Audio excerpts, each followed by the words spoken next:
Hello everyone, कैसे हो आप सब। एक बार पुनः स्वागत है आप सभी का हमारे अपने YouTube channel Shiv coaching classes पर। आज की इस वीडियो में हम देखेंगे class 11th biology NCERT chapter 1 में। देखिए आज का जो हमारा टॉपिक है वो है नामकरण यानी कि नोमेनक्लेचर। नोमेनक्लेचर काफ़ी इंपॉर्टेंट क्वेश्चन है आपके पेपर के पॉइंट ऑफ व्यू से। देखिए नोमेनक्लेचर की यदि हम बात करते हैं तो किसी भी प्रकार से जीवों के अंदर जीवों का जो नामकरण होता है वो मुख्य रूप से दो प्रकार का होता है, जिसमें जो पहला प्रकार है वो है साधारण या देसी नाम, जबकि जो दूसरा नामकरण होता है वो होता है वैज्ञानिक नामकरण। दोनों नामकरण क्रमशः यहाँ पे हम देखेंगे। सबसे पहले हम समझेंगे कि साधारण या देसी नामकरण क्या होता है, यानी कि आप इसको स्थानीय नामकरण भी कह सकते हैं। तो चलिए सबसे पहले हम समझते हैं कि साधारण नाम या देसी नाम क्या होते हैं। प्रायः आपको यहाँ पे देखने को मिलेगा कि ये प्रायः स्थानीय नाम होते हैं, अर्थात पर्टिकुलर कोई भी जीव जिस स्थान विशेष में रह रहा है वह उसके स्थान का नाम होता है, अर्थात जो जीव जहाँ रह रहा है उसके स्थान का जो नाम है वो स्थानीय नाम है। तो ये प्रायः स्थानीय नाम होते हैं और ये नाम किसी विशेष गुण की ओर भी संकेत करते हैं। और साधारण नाम जो होते हैं बेसिकली स्थानीय नाम होने के कारण ये विभिन्न क्षेत्रों, स्थानों अथवा देशों में अलग अलग होते हैं और इसके अलावा एक ही जीव को अलग अलग देशों में अलग अलग स्थानीय नामों से जाना जाता है। कहने का मतलब ये है कि साधारण या देसी नाम जो होता है किसी भी जीव का अलग अलग स्थानों पे अलग अलग होता है। फॉर एग्जाम्पल जैसे मान लीजिए हमारे पास कोई भी एनिमल्स है, उस एनिमल्स को हम अपने अलग अलग गांव में ही आपने देखा होगा कि पर्टिकुलर आप एक शहर में जाएंगे तो कुछ और नाम से बुला रहे हैं उसको, आप दूसरे शहर में चले जाएंगे तो उसको किसी और नाम से बुला रहे हैं, आप किसी तीसरे शहर में चले जाएंगे तो वहाँ किसी और नाम से बुला रहे हैं उसको। तो कुल मिलाकर के आप देखने को पाएंगे कि साधारण या देसी नाम जो होते हैं ये स्थानीय नाम होते हैं और स्थानीय नाम तो अलग अलग स्थानों के हिसाब से अलग अलग देते हैं लोग बाग वहाँ के। तो यहाँ पे आपको समझने को मिलेगा कि स्थानीय नाम जो होते हैं वो अलग अलग स्थानों पर अलग अलग होते हैं, यहाँ तक कि अलग अलग देशों पर भी स्थानीय नाम जो होते हैं या साधारण नाम जो होते हैं ये अलग अलग देशों पर भी अलग अलग होते हैं। जैसे यहाँ पे हम एक एग्जाम्पल के थ्रू आपको समझाने वाले हैं। जैसे हमारे पास एक गौरैया है जो कि भारतीय गौरैया है।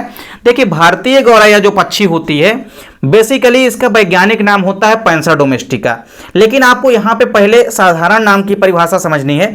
देखिए तो साधारण नाम में आप देखेंगे कि जो भारतीय गौरैया होती है, भारत में हमने इसको क्या कहा, गौरैया कहा।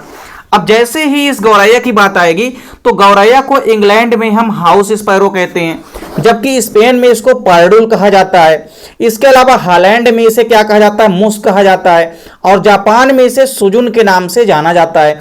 तो कहने का मतलब ये है कि जैसे गौरैया का हमने एक एग्जाम्पल दिया है, इसी प्रकार और कई सारे जीव जंतु हैं जिनको अलग अलग देशों में अलग अलग नामों से जाना जाता है। तो अलग अलग नामों से यदि किसी भी जीवधारी के नाम को जाना जा रहा है मतलब वो कौन सा नाम है, साधारण नाम है या देसी नाम है या स्थानीय नाम है, जो कि अलग अलग स्थानों पे अलग अलग नामों से जाना जाता है।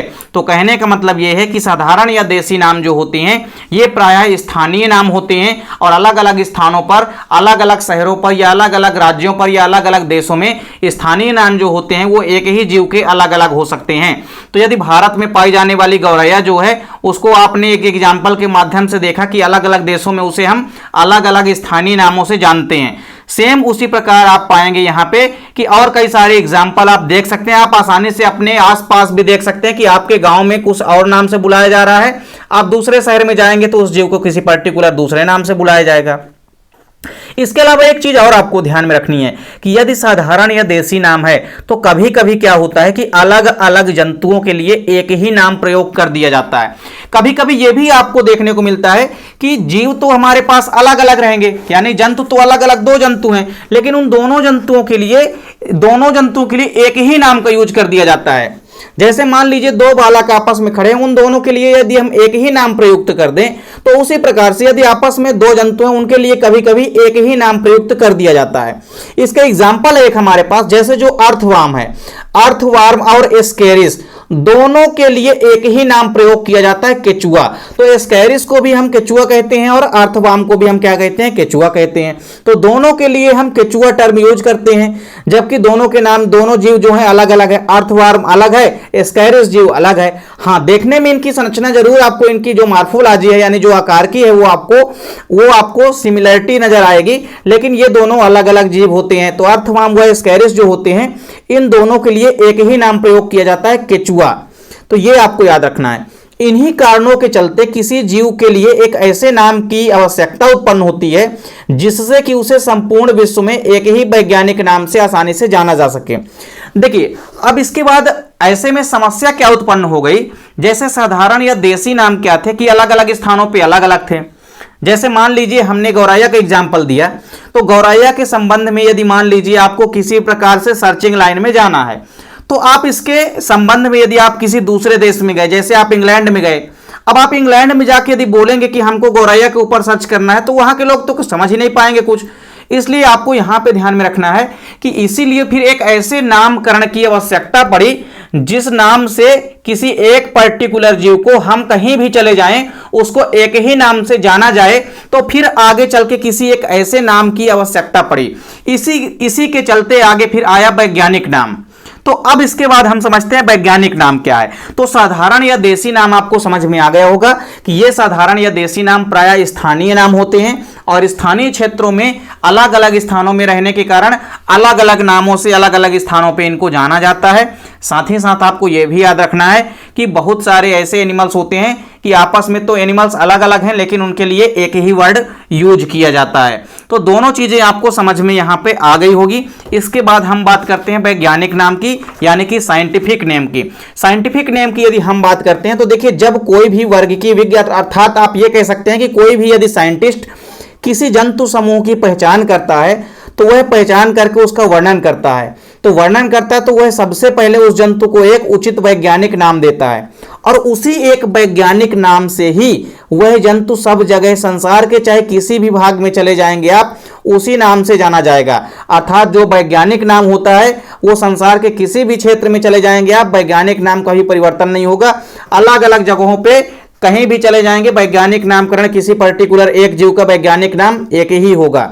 जैसे एग्जाम्पल हमने यहाँ पे गौरैया का दिया है, तो गौरैया को आप संसार के चाहे किसी भी भाग में चले जाओ, उसका जो वैज्ञानिक नाम है वो पैंसर डोमेस्टिका ही होता है। सेम इसी प्रकार आपको याद रखना है, चाहे कितने भी एग्जाम्पल ले लें, सब में आपको याद रखना है कि साइंटिफिक नेम या वैज्ञानिक नामकरण जो होता है वो अलग अलग देशों पर भी एक ही होगा। अर्थात किसी एक जीव का वैज्ञानिक नामकरण एक ही होता है, चाहे आप संसार के किसी भी भाग में चले जाएं। आप यदि आम का वैज्ञानिक नाम मैंगीफेरा इंडिका होता है तो जापान में भी जाएंगे तो वहां वैज्ञानिक नाम मैंगीफेरा इंडिका ही होगा, तो वहां पे किसी भी प्रकार से चेंजेस नहीं होगा। इस प्रकार से आप चाहे कितने भी एग्जाम्पल ले सकते हैं यहाँ पे समझने के लिए। आप चाहे पैंथेरा लियो का एग्जाम्पल ले लें, चाहे किसी का भी आप एग्जाम्पल ले लें, कई प्रकार से आपको देखने को मिलेगा, चाहे वो कोई भी प्लांट हो या कोई भी एनिमल्स हो, आपको वहां पे देखने को मिलेगा कि जो वैज्ञानिक नामकरण होता है वो केवल एक ही होता है, चाहे संसार के आप किसी भी क्षेत्र में चले जाएंगे। तो कोई भी वैज्ञानिक इसीलिए सबसे पहले यदि किसी नई चीज की खोज करता है तो वह उसे पहचान देता है और उसे एक उचित वैज्ञानिक नाम देता है। और उचित वैज्ञानिक नामकरण भी देगा किसके अनुसार, तो वैज्ञानिक नामकरण लिखने का भी एक नियम होता है, अर्थात दिशा निर्देश या गाइडलाइन होती है, जिसकी वीडियो हमने आपको प्रोवाइड करा दी है। तो इस प्रकार से यहाँ पे आपने देखा कि नामकरण जो है यह मुख्य रूप से दो प्रकार का होता है। एक होता है साधारण नाम या देसी नाम, जबकि दूसरा होता है वैज्ञानिक नाम। तो वैज्ञानिक नाम से फिर यह सहूलियत हो गई कि आप संसार के चाहे किसी भी क्षेत्र में चले जाएं, आप किसी के संबंध में भी आसानी से वहां पे अध्ययन कर सकते हैं। आपको किसी भी प्रकार से वहां पे असावधानी नहीं होगी। अर्थात कहने का मतलब यह है कि किसी प्रकार की दिक्कत या परेशानी नहीं आएगी। क्यों? क्योंकि वैज्ञानिक नाम तो हर एक जीवधारी का एक ही है। तो इस प्रकार से आपको साधारण नाम या देसी नाम और वैज्ञानिक नाम आपको समझ में आ गया होगा। उम्मीद करता हूं वीडियो पसंद आई होगी। वीडियो अच्छी लगे तो लाइक और कमेंट जरूर कीजिए। साथ ही साथ दोस्तों के बीच ज्यादा से ज्यादा वीडियो को शेयर कीजिए। चैनल पे यदि नए हैं तो चैनल को सब्सक्राइब अवश्य कर लें, साथ ही साथ बेल आइकन प्रेस कर लें। मिलते हैं नेक्स्ट वीडियो में, तब तक के लिए जय हिंद, वंदे मातरम।